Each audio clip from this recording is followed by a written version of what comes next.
Alors, généralement, j'aime bien commencer mes présentations, mes communications un peu à l'américaine, c'est-à-dire en faisant une petite plaisanterie, histoire de capter l'attention de l'auditoire. Mais vous aurez compris qu'aujourd'hui, je n'ai pas vraiment le cœur à la blague. Simplement dire que je suis content d'être ici au sein de la communauté des internationalistes, même si nous nous trouvons bien démunis face aux furieux de Daesh. Enfin, au moins, la lex specialis nous permet-elle de nous changer les idées. En tout cas, pour mon cas, la préparation de ma contribution m'a contraint à concentrer mon attention sur autre chose que les atrocités commises vendredi soir en bas de chez moi. La session est intitulée « Quelques configurations complexes de l'application du principe lex specialis au plan international ». L'adjectif épithète complexe, à mon sens, est assez adapté. En tout cas, il n'y a pas de tromperie sur la marchandise. Alors, j'ai choisi de m'inspirer de l'affiche, ce mécanisme complexe d'engrenage, et je vais essayer de m'employer, à mettre au jour, dans le domaine du droit des investissements, la mécanique des rapports lex specialis, lex generalis. Et donc je vais essayer de démonter les rouages, les roues dentées, les roues pignons, les ressorts, les disques à l'œuvre dans ce domaine. Je me suis renseigné sur le jargon de l'horlogerie, et c'est pas seulement en hommage à la nationalité du président de séance. Oui, j'ai quand même fait une blague. Le droit des investissements, c'est une terre d'élection de la lex specialis. La discipline repose sur une multitude d'instruments, plus de 3000 traités, dont l'objet est d'accorder une protection particulière aux investissements provenant des parties contractantes. Ces instruments sont des traités bilatéraux, quelques traités multilatéraux comme le traité sur la charte de l'énergie, et puis une figure qui a le vent en poupe, ce sont les traités de libre-échange qui comportent un chapitre investissement, à l'image de l'ALENA, et puis plus récemment l'accord, l'AECG, donc l'accord économique et commercial global entre l'Union européenne et le Canada, le futur type, enfin futur on ne sait pas, mais en tout cas voilà, c'est une nouvelle figure qui a le vent en poupe. Certes, tous ces instruments se ressemblent, ils reposent sur des modèles assez semblables, mais pour autant il n'y a pas deux traités qui sont identiques. Et les tribunaux arbitraux qui sont saisis par des investisseurs sur le fondement de ces instruments se trouvent placés dans une logique de lex specialis. Ils appliquent avant tout le traité qui fonde leurs compétences et qui renferme les obligations dont la violation est alléguée par l'investisseur étranger. Donc c'est en premier lieu au texte du traité que les arbitres se réfèrent. On peut citer à cet égard la sentence de la Cour permanente d'arbitrage du 15 décembre 2004, Garcia contre Venezuela. Alors il se réfère avant tout au traité, mais pas exclusivement. Et l'observation de la jurisprudence arbitrale montre au contraire que la lex generali occupe une place très importante dans le contentieux d'investissement. J'ai la charge d'une chronique à l'annuaire français de droit international qui s'intitule « Arbitrage transnational et droit international général ». Je peux vous dire qu'exceptionnelles sont les décisions arbitrales qui n'emploient pas, ou qui ne se réfèrent pas au moins, à des règles générales du droit international public, notamment, mais pas que, en droit des traités, droit de la responsabilité, voire certaines règles qui proviennent d'autres spécialités du droit international. Alors, le terme spécialité est à mettre entre guillemets, mais par exemple le droit de l'environnement, les droits de l'homme. Et donc on voit bien qu'il n'y a aucune isolation clinique du droit des investissements, pour reprendre la formule de l'organe d'appel de l'OMC, et que la lex generalis occupe une place dans ce contentieux, une place au moins subsidiaire. Alors si on démonte la mécanique, on peut de prime abord inventorier quelques pièces. Il y aurait deux gros rouages qui seraient d'une part le rouage du droit conventionnel, sachant que le droit conventionnel est lui-même assez disparate, et puis le rouage de la jurisprudence, sachant que c'est aussi un rouage dont le mouvement est très, très aléatoire. On pourrait aussi identifier d'autres rouages. Ce serait tout d'abord le rouage des règles primaires et à côté le rouage des règles secondaires. Je me réfère à la terminologie de Hart qui a été reprise par Bobbio, une allusion y a été faite ce matin. Les règles primaires, ce sont les obligations de faire ou de ne pas faire, notamment les obligations en termes de protection de l'investissement. Les règles secondaires, ce sont les règles plus structurelles qui portent sur le droit des traités, le droit de la responsabilité, le droit du contentieux international. On pourrait de prime abord dire que la lex specialis c'est le droit primaire et puis la lex generalis ce serait le droit secondaire, mais c'est beaucoup plus compliqué que ça parce que vous avez des règles de droit du contentieux qui sont spécifiques au domaine de l'investissement. Puis justement, il y a un rouage supplémentaire qui serait la Convention de Washington qui se superpose au traité d'investissement en cas de litige confié à un tribunal CIRDI. Là aussi, il y a une allusion qui a été faite ce matin, et donc avec des règles spéciales supplémentaires qui sont de nature à complexifier encore les choses. Alors à ces gros rouages s'ajoute toute une série de micro-boulons et de ressorts qui participent de l'horlogerie du droit des investissements. Parmi ces ressorts, on relèvera peut-être que les rapports lex specialis, lex generalis ne se situent pas nécessairement sur le terrain de la résolution des conflits de normes, mais plutôt en amont sur le plan du droit applicable. Donc voilà déjà que certains mécanismes qu'on peut identifier à première vue. Une fois ces pièces identifiées, comment interagissent-elles ? Quels sont les rapports qui se nouent entre ce droit spécial et le droit général ? Je ne vous cache pas qu'il est assez difficile de déceler une mécanique harmonieuse dans une pratique éclatée, mais je crois percevoir un double mouvement qui serait tout d'abord un mouvement de spécialisation de la lex generalis, et puis inversement un mouvement d'élargissement, de généralisation du droit international spécial. Alors tout d'abord, la spécialisation de la lex generalis. Dans les traités comme dans la jurisprudence, on perçoit donc une sorte de mouvement d'autonomisation du droit des investissements par rapport au droit international général. Je vais reprendre, pour examiner cette spécialisation, la distinction entre le droit international primaire, les droits primaires et les règles secondaires. Concernant le droit primaire, la spécialisation du droit international général primaire, c'est quelque chose d'assez connu. C'est le fait que les règles conventionnelles du droit des investissements ne viennent pas de nulle part. C'est la prolongation du droit de la protection des étrangers, notamment du standard de traitement international minimum ou des règles coutumières sur l'expropriation. Ces règles coutumières connaissent un approfondissement par les traités d'investissement. Une sentence, par exemple, l'illustre, mais parmi vraiment des dizaines d'autres, sentence d'un tribunal Knutsi dans l'affaire White Industries Australia contre Inde, sentence finale du 30 novembre 2011. La question se posait au sujet du standard de recours effectif prévu par le traité. Le tribunal a considéré qu'il s'agissait d'une lex specialis plus contraignante que l'interdiction du déni de justice qu'on trouve en droit international coutumier.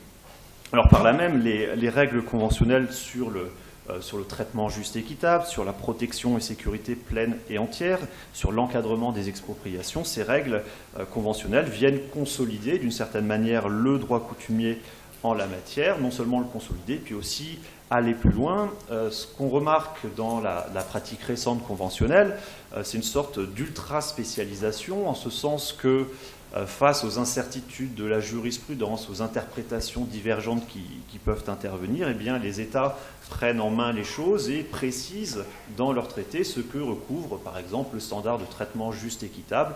Et donc, on a toute une série de précisions qui limitent d'autant l'interprétation des arbitres. Alors, plus intéressant, en tout cas moins connu que cette question de la spécialisation du droit primaire, quelques mots sur la spécialisation des règles secondaires du droit international général. Les règles secondaires du droit international général ne sont pas des règles d'ordre public, elles souffrent parfaitement de règles plus spéciales. Madame Escobar tout à l'heure a fait allusion à l'article 55 des articles de la CDI sur la responsabilité de l'État pour faits internationalement illicites. Les articles de la CDI posent des règles générales en matière de responsabilité, tout en admettant à l'article 55 que des règles plus spéciales puissent intervenir dans certains domaines. Dans le cadre de ma communication orale, je vais me concentrer simplement sur la question de l'attribution du fait internationalement illicite. Les articles de la CDI fixent une série de cas d'attribution à l'État de certains comportements. En droit des investissements, on peut avoir des règles d'attribution qui sont spécifiques à la matière. Ces règles peuvent provenir tout d'abord des traités d'investissement eux-mêmes, et donc on est dans l'esprit de l'article 55 des articles de la CDI. Je prendrai qu'un seul exemple maintenant, c'est l'article 2 du modèle français de traité bilatéral d'investissement, qui étend la responsabilité des États au comportement émanant, je cite, de toute autre autorité sur laquelle la partie contractante exerce une tutelle. On a donc un cas d'attribution qui se fait de manière automatique selon le traité. C'est lorsqu'une entité est sous tutelle, et bien, le comportement de cette entité sera attribué à l'État, sachant que les articles de la CDI ne retiennent pas le critère de la tutelle. Ce qui s'en rapproche le plus, c'est l'entité exerçant des prérogatives de puissance publique, mais les deux notions ne sont pas équivalentes. Dans d'autres traités, on parle de notion d'entreprise d'État, dont les comportements seront imputés à l'État. On a, d'un point de vue plus matériel, dans d'autres traités, des clauses qu'on appelle des compensation for losses, qui permettent là aussi d'attribuer automatiquement à l'État certains comportements subis par des particuliers, alors même que l'État ne serait pas nécessairement à leur origine. Et donc on a comme ça toute une série de règles conventionnelles qui vont régler d'office la question de l'attribution. Plus subversif, en tout cas au regard de l'article 55 de la CDI, c'est le cas dans lequel, en l'absence de toute norme conventionnelle, eh bien, les arbitres vont développer une lex specialis de la responsabilité, toujours concernant le cas de l'attribution. C'est le cas d'une sentence Bayindir contre Pakistan de 2009, dans laquelle le tribunal s'est explicitement démarqué des critères du droit international général en matière d'attribution, et notamment la jurisprudence Nicaragua ou génocide dont on a parlé, le critère du contrôle effectif. Eh bien, le tribunal a considéré que, je cite, les critères du contrôle effectif global n'étaient guère adaptés aux réalités du droit international économique, et qu'il fallait s'en démarquer dans le domaine du droit des investissements. Il fallait faire une appréciation factuelle des faits, et en l'occurrence, les faits montraient que les comportements de l'autorité pakistanaise des autoroutes pouvaient être attribués au Pakistan. C'est subversif puisque on se rend compte que là, il n'y a aucune règle spéciale applicable, et pourtant, un tribunal arbitral va inventer des nouvelles règles d'attribution propres au droit des investissements. C'est une tentative peut-être de self-containisation du droit des investissements. C'est une logique qui est sans doute dangereuse pour l'unité du droit international, qui va à rebours de l'approche horizontale qu'avait voulu Ago dans la codification du droit de la responsabilité. Fort heureusement, ou ça dépend si on est d'accord ou pas, mais en tout cas c'est un cas encore assez exceptionnel. Alors il y a un autre mouvement peut-être plus rassurant pour l'unité du droit international, c'est mon deuxième point, je n'ai pas du tout regardé le temps qui me restait, mais bon, tant que je ne suis pas arrêté, je continue. C'est la généralisation de la lex specialis, et puis j'ai droit à un bonus parce que je vais parler des droits de l'homme, et donc l'organisatrice a dit qu'on avait droit à quelques minutes supplémentaires si on parlait des droits de l'homme. Alors, la généralisation de... c'est de bonne foi. La généralisation de la lex specialis. C'est l'idée donc que la lex specialis constituée par les traités d'investissement, c'est dans les cas dans lesquels elle est appréhendée, on va dire, sans œillère, dans une perspective plus systémique. Je vais reprendre de nouveau la distinction entre le droit primaire et le droit secondaire. On a des cas d'élargissement du droit primaire applicable, donc les tribunaux d'investissement ne vont pas appliquer seulement le traité d'investissement, ils vont élargir le droit applicable, les règles matérielles qui vont contribuer à la résolution du litige. Deux cas de figure que je relèverai. Tout d'abord, lorsque les règles spéciales sont mises en regard avec le droit international général. C'est le cas, par exemple, du traitement juste et équitable conventionnel, qui est souvent interprété au regard du droit international coutumier, du traitement juste et équitable selon le droit coutumier. Alors ça peut intervenir soit par renvoi du droit conventionnel, c'est le modèle américain de traité bilatéral d'investissement qui dit de manière explicite que le traitement juste et équitable est accordé conformément au droit coutumier. Même lorsque ça n'est pas précisé, ça peut relever aussi de l'interprétation du droit conventionnel. On sait que la Convention de Vienne, à son article 31, paragraphe 3, petit c, prévoit qu'un traité international peut être interprété en fonction des autres instruments en vigueur pour les États parties. Et donc il y a moyen d'élargir l'interprétation en se référant à d'autres normes. Un exemple assez connu, c'est celui qui concerne la clause de sauvegarde du traité bilatéral d'investissement conclu entre l'Argentine et, alors je ne sais plus si c'est le Royaume-Uni ou les États-Unis d'Amérique, donc une clause de sauvegarde qui est donc une règle de l'ex spécialiste qui a été interprétée comme étant du droit primaire d'ailleurs par le comité ad hoc de la sentence CMS Gas Transmission, donc c'était une règle primaire, mais qui est interprétée au regard de l'état de nécessité selon le droit international coutumier. Le comité ad hoc dans l'affaire Sempra Energy International contre Argentine a clairement dit que la notion d'état de nécessité au sens du droit coutumier, au sens de l'article 25 des articles de la CDI, pouvait servir à l'interprétation de la norme primaire qui est la clause de sauvegarde. Le deuxième cas de figure qui montre l'élargissement, c'est lorsque d'autres règles de droit international, autres que le droit des investissements, vont être invoquées dans des affaires et vont acquérir une certaine pertinence. Ce qui illustre la remarque que faisait Nicolas Angelet ce matin, c'est que parfois on a des instruments sur le droit applicable qui vont conduire les arbitres à appliquer d'autres normes. Il y a certaines affaires assez connues. En matière de droit de l'environnement, la sentence d'un tribunal Knudsi en 2002 dans l'affaire SD Myers contre Canada, où le tribunal a pris en compte la convention de Bâle sur le contrôle du mouvement transfrontière des déchets, donc une convention de droit de l'environnement.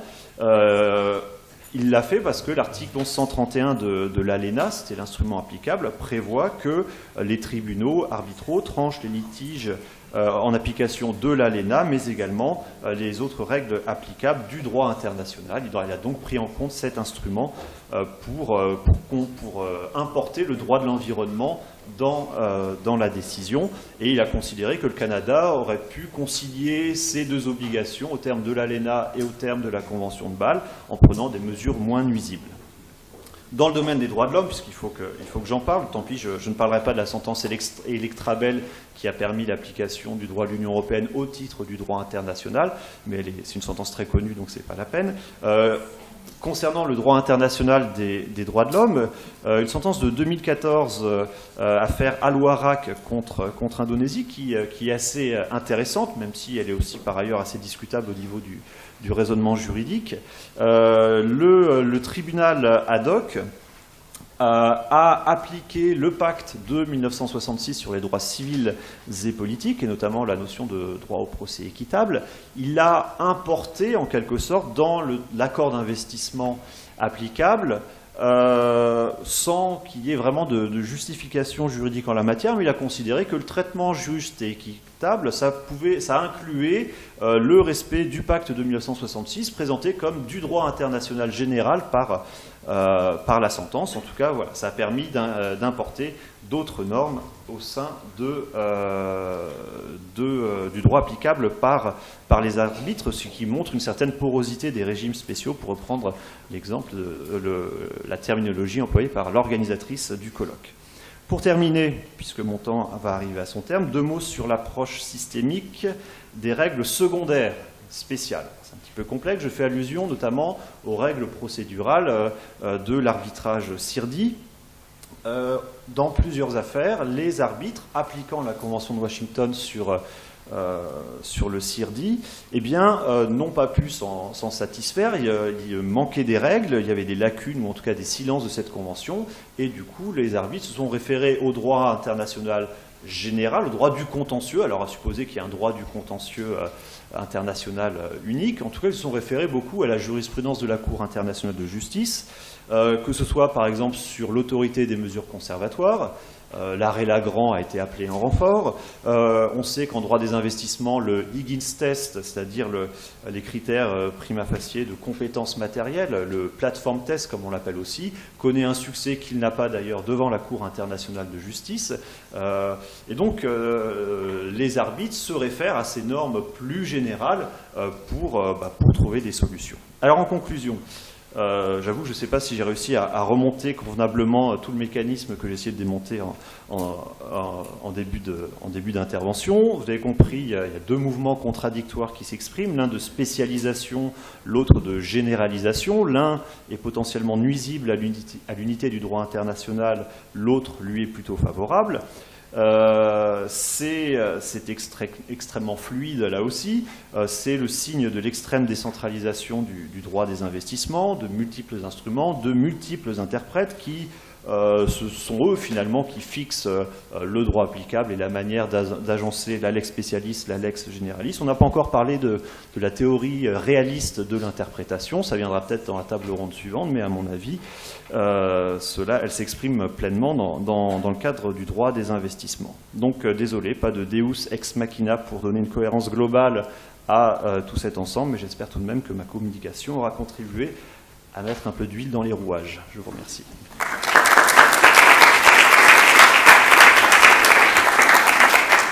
Je vous remercie beaucoup. On vous écouterait encore un bon moment.